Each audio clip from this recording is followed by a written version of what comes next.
시편 109편 1절에서 16절의 말씀입니다.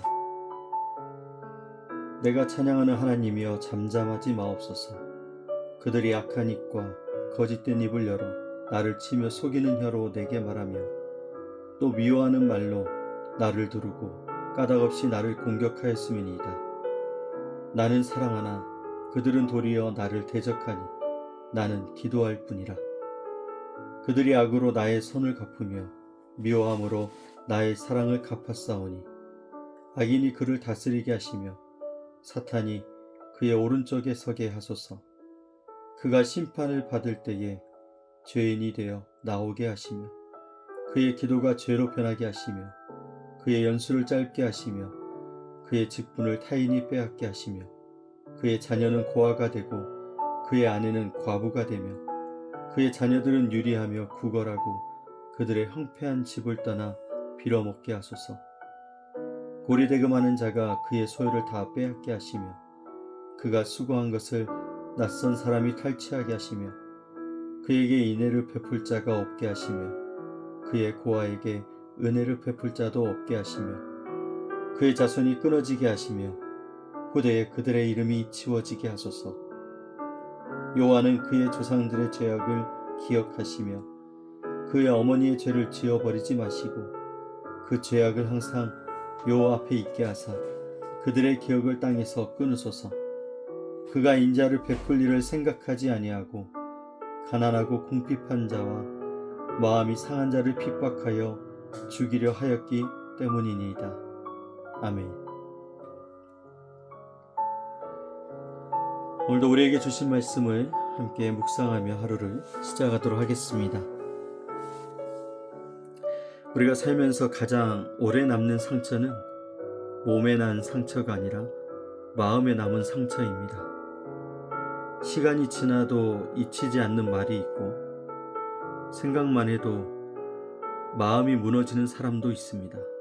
어떤 상처는 눈물로도 해결되지 않고 또 어떤 억울함은 아무리 설명해도 이해를 받지 못하기도 합니다. 그래서 사람은 상처를 안고 살아가다 보면 어느 순간 상처가 자신의 삶을 이끌기 시작합니다. 기쁨보다는 아픔이 먼저 떠오르고 사람을 믿기보다 경계하게 되고 하나님께 기도하기보다 마음속에서 같은 생각을 반복하게 됩니다. 오늘 다윗도 바로 이와 같은 상황에 있었습니다. 거짓된 말에 둘러싸였고 사랑을 베풀었지만 미움으로 갚음을 받았습니다. 마음은 무너졌고 억울함은 깊었습니다. 그런데 하나님께서는 오늘 우리에게 상처가 없는 사람이 되라고 말씀하지 않습니다. 바로 상처를 하나님께 가지고 오는 사람이 되라고 말씀하십니다. 오늘 말씀을 묵상하면서 우리의 마음도 하나님 앞에서 솔직하게 내려놓는 은혜가 있기를 바랍니다. 먼저 오늘 말씀을 통해서 우리는 어떤 하나님을 만날 수 있을까요? 시편 109편은 다윗의 상처보다 하나님의 마음을 먼저 보여줍니다. 왜냐하면 하나님은 다윗의 거친 기도를 성경에서 지우지 않았다라는 것이죠. 하나님은 우리의 좋은 모습만 받으시는 분이 아닙니다. 눈물도 받고 탄식도 들으십니다. 그리고 억울함도 외면하지 않으십니다. 오늘 다윗이 하나님 앞에서 자신의 분노를 감추지 않았습니다. 하나님은 그런 다윗을 밀어내지 않았습니다. 이것이 바로 은혜인 것이죠. 우리는 사람 앞에서는 상처를 숨길 수 있습니다. 그러나 하나님 앞에서는 숨길 필요가 없습니다. 하나님은 이미 우리의 마음을 아시기 때문입니다. 오늘 말씀을 통해서 하나님께서 우리에게 지시하시는 말씀은 무엇일까요? 다윗은 상처를 사람들에게 이야기하지 않았습니다. 하나님께 가지고 왔습니다. 나는 기도할 뿐이라. 히브리 원문을 직역하면 나는 기도입니다 라는 뜻입니다. 다윗은 상처를 안고 기도한 것이 아니라 상처 자체를 하나님께 드렸습니다. 우리도 상처를 받으면 본능적으로 다른 곳을 찾습니다. 누군가에게 하소연하고 싶고 이 상처받은 마음을 잊기 위해서 또 다른 즐거움을 찾기도 합니다. 그리고 나의 편이 되어줄 사람도 찾습니다. 그러나 하나님 우리에게 말씀하십니다. 사람에게 말하기 전에 먼저 내게 말하라. 기도는 문제가 다 해결된 사람들이 드리는 게 아니라 아직 해결되지 않았지만 하나님을 찾아오는 사람, 하나님을 찾는 사람이 바로 기도하는 것입니다. 여러분, 우리는 상처받았을 때 누구를 먼저 찾았을까요? 여러분, 하나님을 찾고 계십니까? 오늘 기도하는 사람, 오늘 하나님 앞에 앉는 사람, 지금 이 문제 앞에서, 이 상황 앞에서 가장 먼저 하나님을 찾는 사람, 바로 오늘 우리의 삶의 방향입니다. 오늘 말씀을 통해서 우리가 회개해야 될 것은 무엇일까요? 가장 먼저 우리가 회개할 것은 상처보다 상처를 붙들고 살아온 우리의 마음입니다. 하나님께 맡겼다고 말했지만 마음속에서는 계속 붙잡고 있었을지도 모릅니다. 기도는 했지만 여전히 미움을 내려놓지 못하고 여전히 그 사람을 정죄하며 살아가고 있지는 않았는지 오늘 우리를 돌아보게 됩니다. 그뿐 아니라 우리는 하나님 앞에서도 솔직하지 못했습니다.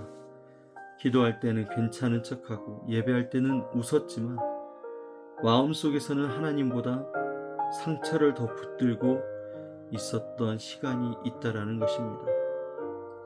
하나님께 드리는 기도가 아닌 사람이 들을 수 있는 기도를 했던 오늘 우리의 모습을 회개해야 됩니다.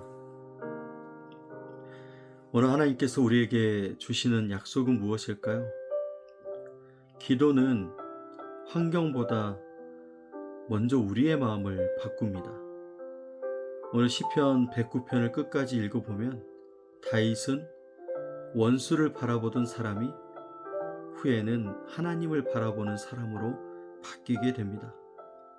그가 붙든 것은 복수가 아니라 하나님의 인자하심으로 변화되었습니다. 왜냐하면 하나님의 인자는 변하지 않기 때문입니다.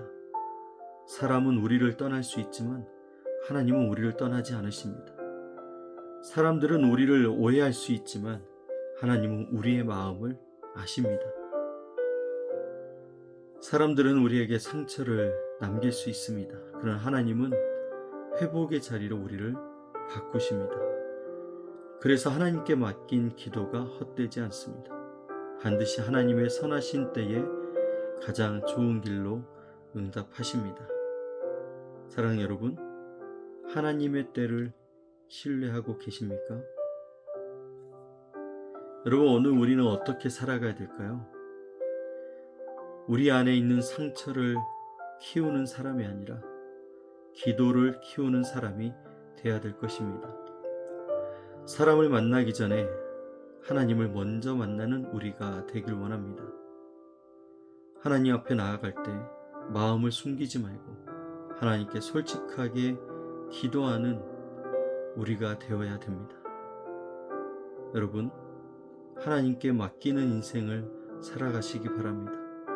오늘도 하나님의 인자하심을 믿고 다시 사랑하고 다시 기도하고 다시 감사하는 삶을 선택하는 우리 모두가 되길 원합니다.